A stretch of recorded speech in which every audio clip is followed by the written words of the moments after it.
신라 호텔 국빈 만찬은 뭐 이런 인원들입니다. 그러니까 뭐 선택의 여지가 없고 늘 그 인원들이 초청을 받는 건데 거기에 제가 초청을 받을 정도로 김건희 여사와 제가 이제 소통이 되고 뭐 청와대를 들어간다 안 들어간다 할 때 제 나름대로 조언을 해주고 여러 가지 또 저는 외국 국적자다 보니까 의료보험료가 막 많이 나오더라고. 그래서 의료보험료 나오는 거에 대해서 막 지적을 했습니다. 내가 김건희 여사한테도 외국 동포들에게 이러면 되느냐 이래가지고 그런 거부터 시작해서 많은 이야기를 나누고 이랬어요. 그런 다음에 취임식이 끝나고 6월 달에 1차 접견이 주선이 됐습니다. 그때는 제대로 된 이제 대북정책, 통일정책을 조언하는 날이죠. 그래서 접견을 그날 했습니다. 근데 이제 접견을 하러 가는데 뭐 대통령 취임식 만찬에도 초청을 해주고 고맙죠. 고마워가지고 이명수 기자한테 부탁을 해서 이게 성사가 됐는데 선물 좀 내가 돈이 없다. 강사비 꼴랑 받아봐요. 받아봐야 뭐 30만 원. 오고 가고 KTX 빼고 택시 좀 캐리어를 끌고 가니까 택시 타고 가다가 햄버거 먹고 돈 남는 게 없어요. 여기 체류비도 안 나와요. 내가 여기 활동하면. 그래가지고 죄송합니다. 꼴랑이라는 말을 써가지고 해피를 왜 꼴랑이라는 말을 쓰지? 여러분들의 피 같은 회비가 얻어서 주는 건데 예, 꼴랑 죄송합니다. 그래가지고 네 제가 사온 걸 보니까 이 기자가 사온 걸 보니까 이만한 핸드폰만한 향수 하나 달랑 사와서 아 이거는 조금 부족한 것 같다. 좀 너무 과하지도 않고 작지 않은 선물을 사다 다오 해가지고 부탁을 했더니 일주일 만에 다 영수증이 있는 거예요. 일주일 만에 화장품 선물 세트를 사온 겁니다. 샤넬. 그렇게 해서 그걸 가지고 제가 사진을 찍어서 보냈어요. 김건희 여사한테. 복선의 의미가 있는 거죠. 무슨 뜻인지 말 안 해도 알죠. 사진을 찍어서 보냈습니다. 선물은 받는 사람이 기분 좋아야 되니까 취향을 모르니까 내가 이런 선물을 준비했습니다. 내가 들어갈 때 제가 이거를 좀 선물로 드리겠습니다 하는 의미로 사진을 찍어 보내는데 기분이 좋았던지 15분 만에 접견 일시와 장소를 알려주는 겁니다. 180만 원 상당입니다.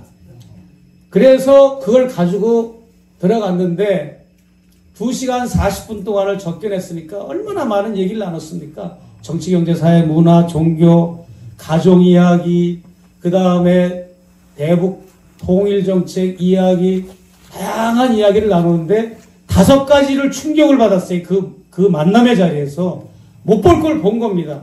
첫 번째, 접견하는 태도, 모습. 이야기 안 해도 아시죠? 제가 제 입으로는 말을 다시 담기가 너무 부담스러워요. 정말 뭐 유경수 여사같이 뭐 고고한 모습을 원한 것도 아니고 꽃단장하고 있으라는 것도 아니고 그냥 수수하게 본래의 모습을 보여주면 좋잖아요. 그냥 화장을 안 해도 수수한 분이 있잖아요. 여성의 미가 그런 거 아니겠어요? 그래서 아름답다라는 말이 뭡니까? 아름답다라는 말은 불교의 석보상전에 나오는 말입니다. 아름답다. 아름 플러스 답다. 뭐 답다라는 말 플러스 아름인데 아름이 뭐냐? 나라는 뜻이에요. 나답다라는 말이 아름답다거든요. 가장 나다운 게 아름다운 거거든.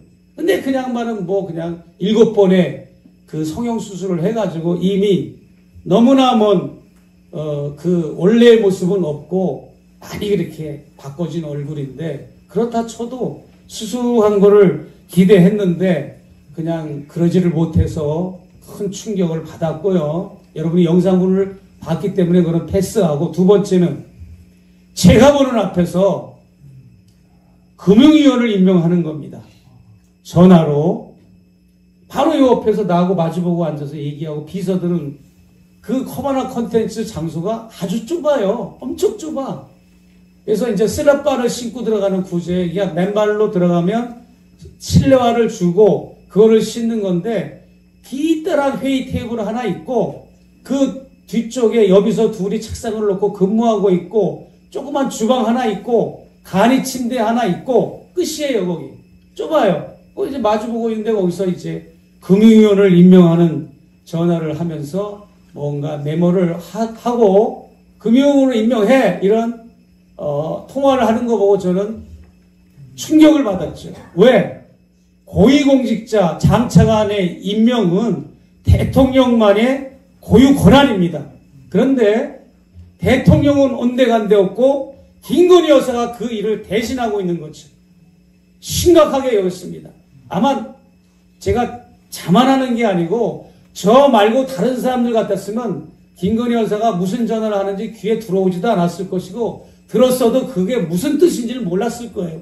저는 그래도 예민하고 감각이 있기 때문에 이게 막 손이 불불불 떨리는 거야. 내가 뭐 무서워서 떨리는 게 아니라 그 분노심 때문에, 배신감 때문에. 나는 개표 결과가 나오는 날 LAX 공항에서 LA 공항을 LAX 공항이다. LAX 공항에서 한국으로 왔고 결과를 몰랐어요. 그래서 떠나면서 김건희 여사하고 소통하면서 개표 결과가 나오면 저한테 제일 먼저 알려준다는 말을 했고 본인이 살고 있는 거주지에서 어느 학교인가 거기서 투표하는 장면도 김건희 여사가 몰래 가서, 아니 몰래가 아니라 가서 투표하는 것도 보도에 나오고 그랬는데, 그래서 그런 얘기도 나누고 영부인에 당선되면 이런 일을 해주세요. 사각지대를 돌보고 정말로 역대 영부인들이 의례적으로 했던 퍼포먼스 하는 거 말고 진짜로 불우이웃을 정말 사회적 약자를 위해서 일해주고 그렇게 해달라. 그러면 당신에게 의욕을 품은 사람들, 안티 세력들, 싫어하는 사람들도 마음이 옷깃이 여며질 거다. 은밀하게 조용히 파묻혀가지고 그 일을 묵묵히 하고 그러면 세상이 알아주고 언론이 알아주고 안티 세력들도 알아준다. 그렇게까지 내가 얘기를 했는데 내가 보는 앞에서 확 돌변해가지고 완전히 다른 이런 영부인의 모습을 보여가지고 내가 분노를 한 겁니다. 제가 방송에 나와서 얘기나 하는 거랑 실제로 듣는 거랑 느낌이 다르죠? 네.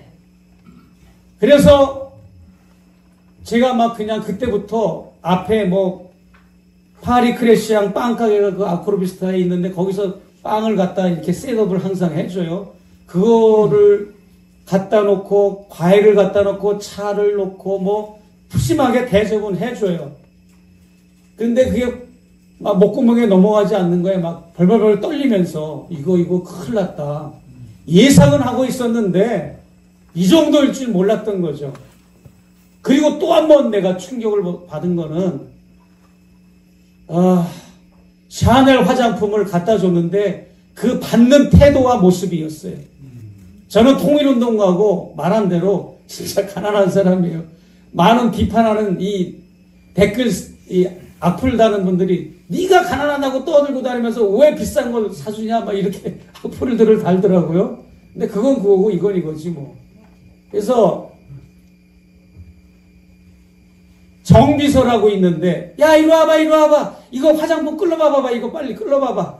내가 보는 데서 키가 큰 비서인데 와가지고 비서가 막 내가 보면서 그 선물을 딱 포장지를 뜯고 하면서 알맹이를 딱 이거 너무너무 이게 멋있네요. 이거는 외국의 이 제품인데 어떻게 목사님이 이런 제품을 동양 여성들이 이거를 잘 안 쓰는데 이런 걸 고르셨어요? 이러면서 막 그 좋아가지고 그 좋아하는 게 어떤 제가 원하는 그러니까 선물을 주면 고마움의 표시가 아니라 너무 경박스러운 거 있죠. 그런 게 보였고 그러면서 여러 가지 이제 그 선물을 받는 태도에 빈말이라도 목사님이 무슨 돈이 있습니까? 이런 거 왜 가져오셨어요? 라고 그런 말을 해야 됨에도 불구하고 그런 말은 없고 또 그 선물을 내가 갖다 줬지만 목사님 갈 때 요거는 돌려드리겠습니다 하고 그런 모습 그런 걸 상상한 내가 바보지 뭐. 카톡으로 줬을 때 그래야 되는 거예요. 목사님 이러려고 저를 만나려고 그러면 만날 수 없습니다. 이래야 이게 정상적인 대통령의 배우자입니다. 아니면 목사님 그런 거 두고 오셔도 내가 만나 드릴 겁니다. 이래야 정상인데 바로 그냥 접견 날짜와 일시 알려주잖아요. 장소를. 그래서 실망을 했고, 실망한 건 실망한 거지 뭐. 그래서 내가 실망을 했고, 제 입장에서. 그런 다음에 또 실망한 게 뭐냐면 자리에서 일어날 때 작별 인사를 하는 차원에서 내가 이제 주섬주섬 가방을 챙기고 일어나는데 목사님 제가 5년 임기 내에 반드시 통일시킬 거예요 그러는 거예요. 선출직 공무원도 아닌 대통령의 배우자가 우리 남편 대통령도 아니고 우리 국힘당도 아니고 내가 임기 5년 내에 본인이 무슨 임기가 있나요? 대통령이 임기가 있는 거지.